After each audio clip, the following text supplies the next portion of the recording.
नमस्कार, sunrise news देख रहे हैं आप और मैं आपके साथ सलोनी सरी।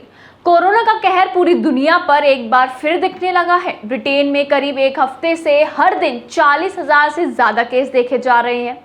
तो वहीं बीते 3 दिन की बात करें तो यहाँ प्रतिदिन 50,000 के करीब संक्रमित मिल रहे हैं। इतना ही नहीं, कोरोना के नए केस अमेरिका और रूस जैसे देशों में भी हैं। ये आंकड़ा चौंकाने वाले इसलिए भी है क्योंकि ब्रिटेन की लगभग 70%, अमेरिका की करीब 60% और रूस की 35% आबादी को कोरोना वैक्सीन की दोनों डोज लग चुकी है। इस बीच वैज्ञानिकों ने चिंता जताई है कि इन देशों में अचानक से कोरोना केस बढ़ने की वजह डेल्टा वेरिएंट का विकसित रूप हो सकता है।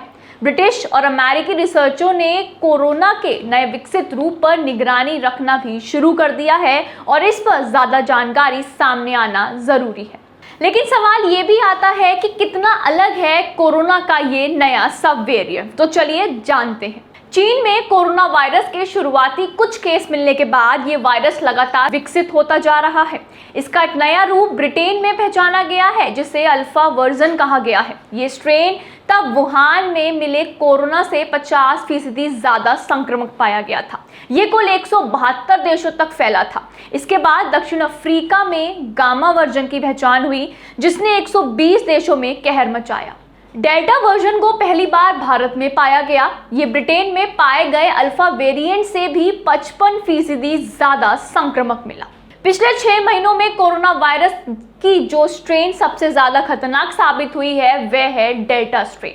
इसके चलते भारत को दूसरी लहर और अमेरिका, ब्रिटेन, इजराइल समेत कई अन्य देशों को तीसरी लहर का सामना करना पड़ा है।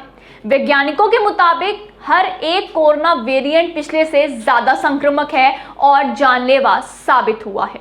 अब बात ब्रिटेन की, तो ब्रिटेन में कोरोना के केस बढ़ने के साथ ही वैज्ञानिकों ने डेल्टा वेरिएंट का विकसित रूप ढूंढ निकाला है।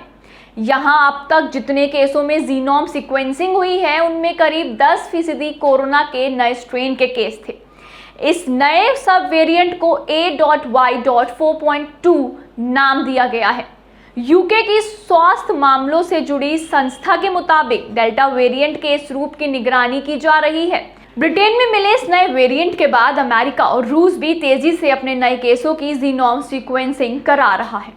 भारत पे नजर डालते हैं तो भारत में भी कोरोना के डेल्टा वेरिएंट ने जमकर कहर भर पाया। इसका एक और सब वेरिएंट डेल्टा प्लस भी भारत समेत कई देशों में मिला।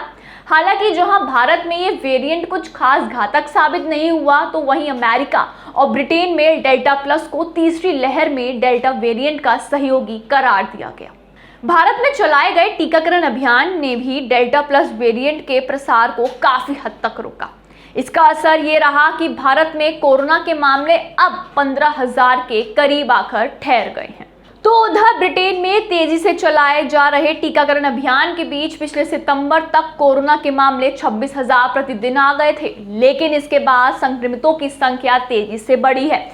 वैज्ञानिकों ने जीनोम सीक्वेंसिंग में इसके पीछे A.Y.4.2 को शुरुआती वजह बताया है। ऐसे में यहाँ लगभग तय है कि जहां भारत में डेल्टा प्लस की वजह से कोरोना केसों में कोई खास इजाफा देखने को नहीं मिला, तो वहीं ब्रिटेन में नए सब वेरिएंट से संक्रमितों का आंकड़ा एक हफ्ते में ही 16% तक बढ़ गया है। इस वीडियो में फिलहाल इतना ही। आप भी अपना ध्यान रखें, बहुत जरूरी हो तभी घर से बाहर निकलें, वैक्सीनेशन की दोनों डोज लगवाएं और सतर्क रहें।